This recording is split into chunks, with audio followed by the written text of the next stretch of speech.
I want to say I appreciate our chairman for always calling us in his time of serving. He's been very committed to continue to call on the church and preachers and pastors and believers to pray.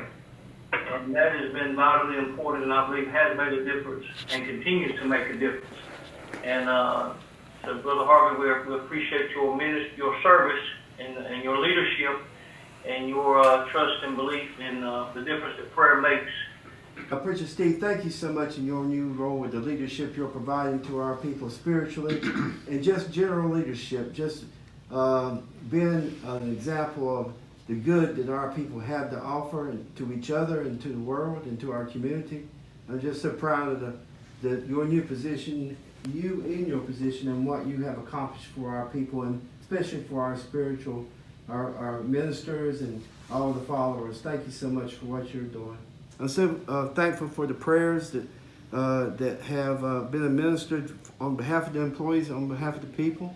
All of us have been through other crises beyond just COVID. My wife had cancer, and she's a cancer survivor now. Thankful for all those prayers, and we have many employees and many members of our community that are suffering because of COVID, but other things, health reasons as well. During all this, I guess it kind of started 5 years ago for me. I was blessed to have conversations with elected officials in Washington and at the state level, and the people I thought would help us on our journey for full federal recognition. And I mean on both sides of the aisle. I've tried to stay in the middle and talk to Republicans and Democrats alike, because that's what it takes to get this done after 133 years. Our people have core values, but the first one is belief in God. And for them to drive up there and pray, and those continuous prayers, not only for recognition, but for just the well-being of our people. Even at the culture center, our traditional elders go out there 4 times a year, and they pray for the well-being of our people, spiritually, mentally, physically. And they burn a fire, a living fire, and they pray for a whole weekend at the change of the season. And this is the winter solstice. I think it reaches its peak December 21st. And during this Lumbee winter solstice is the celebration of life's wisdom. And that's one thing our elders have sustained us with, is this wisdom. And that carries us into federal recognition. Elders started in 1888 trying to secure full federal recognition. We had 43 of our Lumbee men to go up and petition the federal government for full federal recognition for the Lumbee, trying to get recognized as a tribe with the federal government through the War Department, because that's what it was. It wasn't the BIA back then. It was the War. We went through the War Department and the Department of the Interior.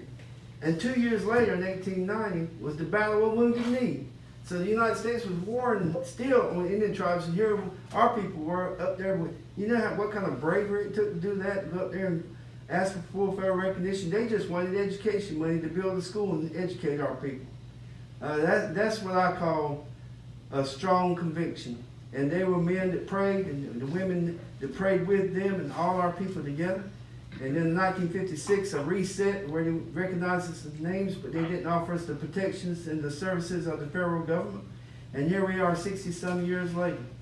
So we're going to do a drive-through this coming 17th and 18th at the Culture Center. You're going to have to stay in your car. If we get federal recognition on December 18th and we're having to drive through at the Culture Center, I don't know how we're going to contain it, but we're going to try our best. We're trying to figure out how we're going to do that. But it's just a great time to be a Lumbee. It's a great time to be a Christian.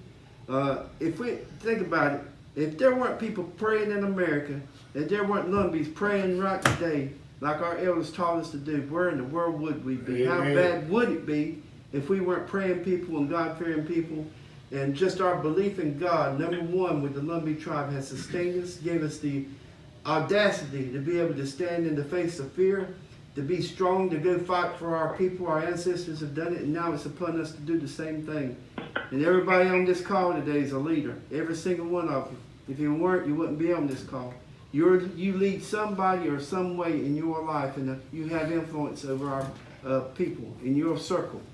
So The only thing I would ask you today is just remember Congress in your prayers, and that we definitely need your prayers to get us through it. No matter whatever God's will is, whether we get federal recognition or if we don't, this coming week, there'll come a time when we will, but we'll do it in His time, whatever His time is. So God bless you all, and thank you for allowing me to speak with you this morning. One of the focuses he's going to have is just to pray for our whole nation, our whole world. We need God intervening in our nation and our world as a whole. And then when Preacher Jimmy finishes up, Preacher Ricky's going to come right behind him and lead us in a time of prayer. Again, praying that his liberty as God leads him, but a part of his focus will be praying for our local communities and our families. And then Preacher Mike is going to close us out in a time of prayer, bringing all of that together, and particularly focusing on God's will for the possibility of this recognition to our people, Lumbee Recognition.